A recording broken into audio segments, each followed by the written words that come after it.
There's a car sitting in a garage somewhere in England, maybe just down your street, that engineers once called nearly unbreakable, not as a tagline, not as marketing copy, as a plain mechanical statement of fact said by men who spent their working lives under bonnets and knew the difference between a solid engine and a truly great one.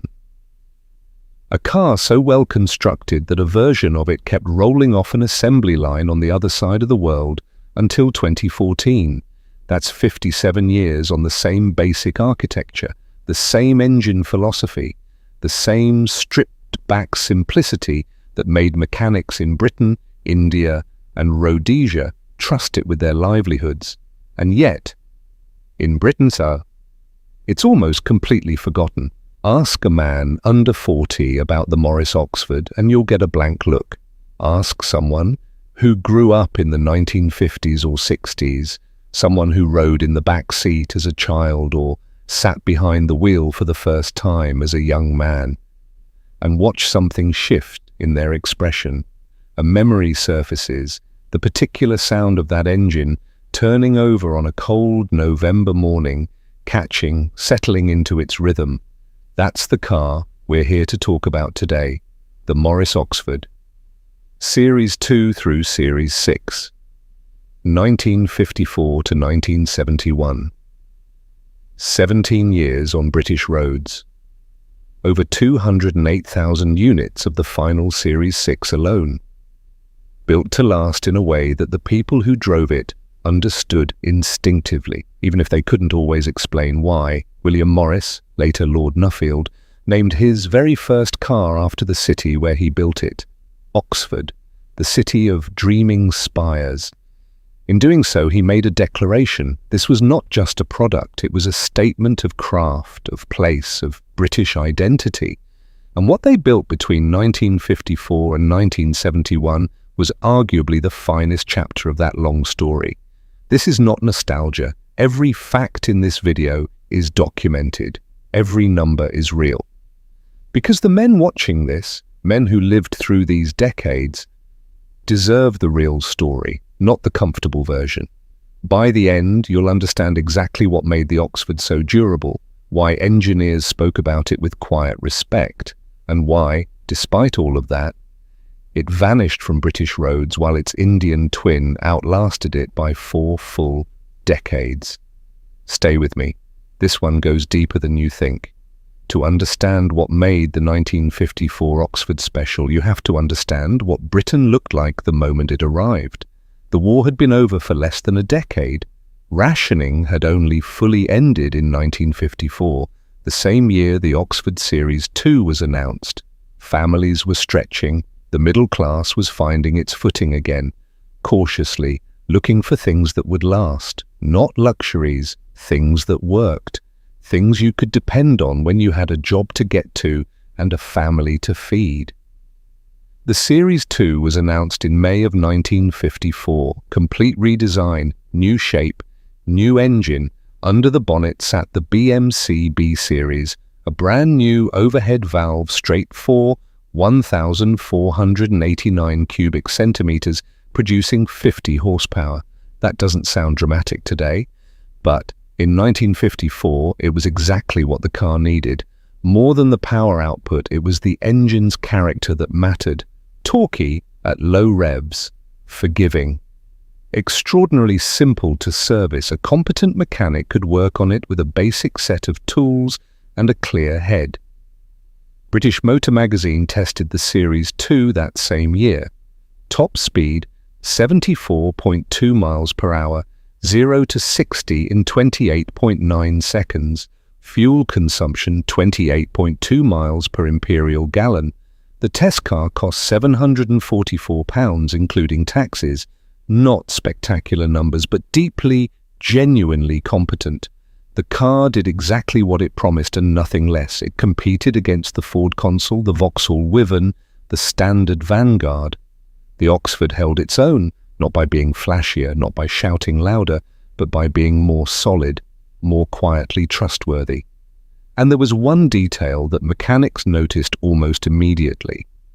Something that wouldn't make the advertisements but would travel by word of mouth through every workshop in the country. The B-Series engine didn't just perform well. It lasted, it absorbed punishment. It kept going when other units of the same era were already showing their age. Owners talked, mechanics nodded. That reputation, unspoken, earned, real, began to build. The body had moved forward too. Monocoque steel construction, no separate chassis. The shell and the structure working as one, reducing weight and increasing rigidity simultaneously. For a family saloon in 1954, that was genuinely progressive thinking. This was the foundation, a country rebuilding, a car built to match the moment, but that was only the beginning, because what came next would change everything. By 1956, the Oxford was finding its rhythm. Series 3 arrived with meaningful updates, two-tone paint, a fluted bonnet, small rear fins that nodded toward the American styling influence sweeping through European car design. Inside, a new dished steering wheel, a revised instrument cluster, compression raised, output pushed to 55 horsepower. These weren't glamorous changes. Nobody was writing breathless reviews about the Oxford the way they wrote about the Jaguar XK14. The Oxford was never that kind of car. It was meant to carry a family of 5 from Birmingham to the coast on a summer Saturday and get them home again on Sunday without incident. And it did exactly that year after year without drama. Then came 1959. The Oxford changed its skin entirely. Series 5 arrived wearing a body styled by Pininfarina, the Italian firm that had shaped some of the most beautiful road cars in Europe. Cleaner lines, more glass, longer profile, tail fins that gave it a transatlantic edge. It looked genuinely like a car of the future. And here is where something important happened, something that gets very little attention. The Pininfarina body wasn't designed exclusively for the Oxford. BMC used the same basic shell across 5 different marques simultaneously: the Austin Cambridge, the MG Magnet, the Riley 4, the Wolseley 1560, and the Morris Oxford. Same bones, different grills, different badges, different price points. This was badge engineering. And it was smart economics: spread the development costs, keep prices competitive, maximize the return on a single design investment across the widest possible range. But it carried a hidden cost that nobody was talking about yet. When you build 5 versions of the same car, the pressure to differentiate them meaningfully becomes enormous, and BMC didn't always manage it. The Oxford Series 5 was a good car, genuinely good, but in a showroom, standing beside its badge-engineered siblings, it had to work hard to justify its identity. The distinctions were real but subtle, too subtle perhaps, for a buyer who simply wanted the best deal. None of this damaged the Oxford's mechanical reputation. Under the skin, it was still the same trustworthy machine. The B-Series engine, now at 55 horsepower, was still earning quiet respect in garages across Britain and beyond. But the cracks in the corporate story were beginning to show, quietly, in the way that serious problems always begin. The Series 6 was coming, and with it, a decision that would define the Oxford's final chapter, and ultimately seal its fate. In October 1961, the Morris Oxford Series 6 arrived, and on paper it was the best Oxford yet. Longer wheelbase, wider tracks front and rear, anti-roll bars on both axles for more planted, confident handling. The tail fins trimmed back into a cleaner shape, and, most significantly, the B-Series engine, enlarged to 1,622 cubic centimeters, producing 61 brake horsepower. For the first time in its history, the Oxford was a genuine 80-mile-per-hour car. Real, usable, comfortable 80 miles per hour on a British A road with 5 people on board and luggage in the boot. The diesel variant arrived simultaneously, 1,489 cubic centimeters, 40 brake horsepower. Slow, rattly, not a car you bought for pleasure. But it returned up to 40 miles per gallon driven sensibly, and that made it irresistible to taxi drivers. The Oxford diesel became the workhorse of the British cab trade, not because it was comfortable to sit in all day, because it simply would not stop working week after week, month after month. In rain, frost, summer heat. It kept going. That is the unbreakable reputation, not a marketing claim. A lived reality experienced by men who depended on their vehicle to put food on the table and could not afford for it to fail. Now, if you're finding this story worth your time, take 10 seconds right now. Hit subscribe. This channel is built for men who remember when engineering meant something, when a car was a serious object built by serious people. We cover the real stories, the ones that deserve to be told properly. Subscribe and you won't miss a single one. Drop a comment below telling me the first British car you ever drove. I read every one. Share this with a friend who'd appreciate it. Now, back to Oxford. Because here is where the story takes a turn that should make every man who cares about British engineering genuinely angry. The Series 6 launched in October 1961. Over the next 10 years, it received almost no meaningful development. The engineers and executives who should have been shaping its future turned their attention elsewhere. To the Mini, to the ADO 16, to projects that generated more excitement in boardrooms and the motoring press, the Oxford was left to sell itself. And sell it did, over 208,000 Series 6 units before the line closed in April 1971. But it sold on momentum, on reputation, on 17 years of earned trust. Not because anyone at British Leyland, which had absorbed BMC by 1968, was fighting for it. The 1971 Oxford was, in nearly every meaningful detail, the same car as the 1961 Oxford. A decade of standing still, while the world moved. There was a plan to replace it with the Morris 1800. But the 1800 was priced and positioned as a larger car. It couldn't fill the Oxford's place in the market. So the Oxford kept going, not because it was loved by the people running the company, because they hadn't built anything good enough to replace it. That is a damning sentence. Let it sit for a moment. Now here is the part of the story that almost nobody in Britain knows, and when you hear it, it will reframe everything. In 1956, while the Oxford was still selling strongly, BMC made a decision that would echo across 6 decades. They sold the full production rights and complete manufacturing tooling for the Oxford Series 3 to Hindustan Motors, an Indian manufacturer based in Uttarpara, West Bengal. The British walked away from the design, handed it over entirely. What nobody fully anticipated was what Hindustan would do with it. They built it, faithfully, meticulously. They called it the Hindustan Ambassador. And from 1957 onward, it became the most recognizable car in India. Not one of the most recognizable, the most, full stop. An Indian family in Kolkata in 1965 hailing a taxi was climbing into a Morris Oxford. A government minister being driven to a meeting in New Delhi in 1975 was sitting in the back of a Morris Oxford. A doctor making rounds through Bombay in 1985, Morris Oxford.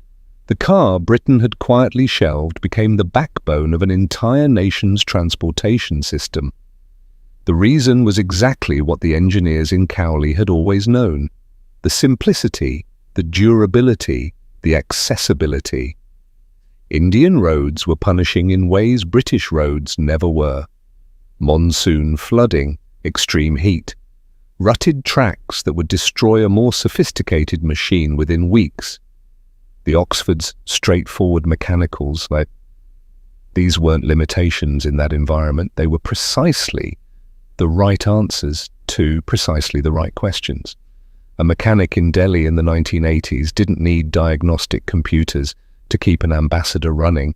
He needed understanding, experience, basic tools, and the mechanical intuition that comes from working on the same engine for 20 years. The car rewarded that knowledge completely. This is what unbreakable actually means in engineering terms, not that the car never wore out, but that when something needed attention, the fix was within reach, within the capability of an ordinary man with ordinary tools. That philosophy, build it so it can be fixed, not just so it can be sold, is rarer than it sounds. The Oxford embodied it completely. By the early 1980s, the Ambassador still represented more than 2/3 of all Indian car production. Wait times for a new one stretched to 12 months. In a country of hundreds of millions, the Morris Oxford, reborn and rebadged, was the car almost everyone trusted. Production of the Hindustan Ambassador finally ceased in May 2014. 57 years after it began, the bones were the same, the philosophy was the same. In Britain, the Oxford had been gone since April 1971, replaced by the Morris Marina. Let that land properly. Because what came next explains everything. In April 1971, the Morris Oxford Series 6 was discontinued. The Cowley line went quiet, and in its place came the Morris Marina.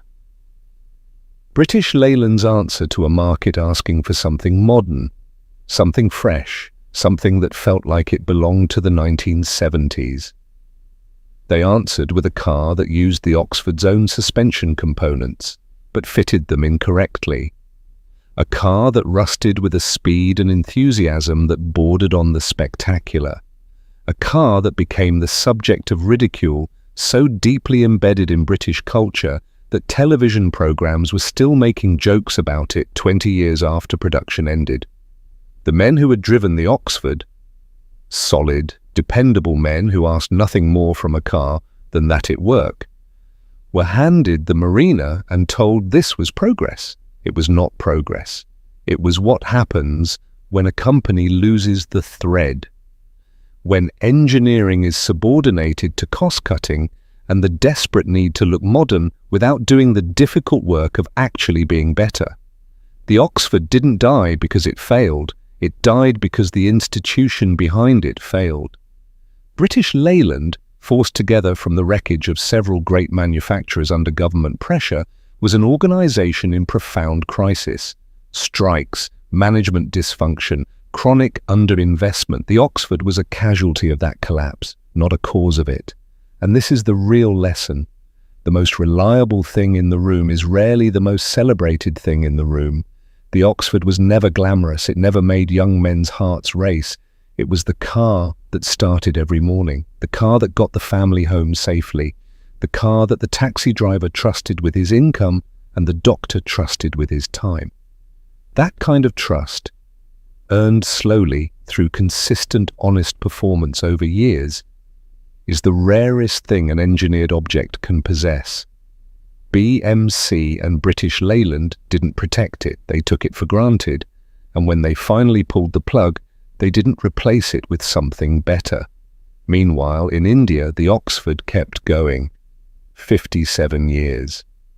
Through monsoon seasons and impossible roads and decades of change, it kept going because it was fundamentally, structurally right.